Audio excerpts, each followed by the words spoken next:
Friends, September 16 रे भारतर प्रथम Vande Bharat metro train launch होगा जाऊँगी। चलतु जानिबा एहार timing and routed. Vande Bharat metro देशर प्रथम वंदे भारत मेट्रो भोज अहमद मार्गरे चलिबो। यह सप्ताह 6 दिन कार्य करिबो। भारतर प्रथम Vande Bharat metro train 16 September 2024 रे प्रधानमंत्री मोदी जी द्वारा लॉन्च होगा जाऊँगी। एहार शुभारंभ पूर्व भारतीय रेलवे प्रथम वंदे भारत मेट्रो ट्रेन संपूर्ण कार्यसूची प्रकाश करिछि। एही दुई स्थान रे मध्य बारंबार यात्रा करुथुबा हजार हजार यात्री को मेट्रो सेवा सहाय्य करिबो। भारतीय रेल नेटवर्क रे यह हेउछि प्रथम मेट्रो सेवा।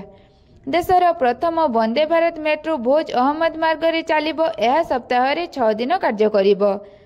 ट्रेन टी सकाळ 5:05 रे भोज रु छाड़ी सकाळ 10:50 रे अहमदाबाद रे पहुंचिबो।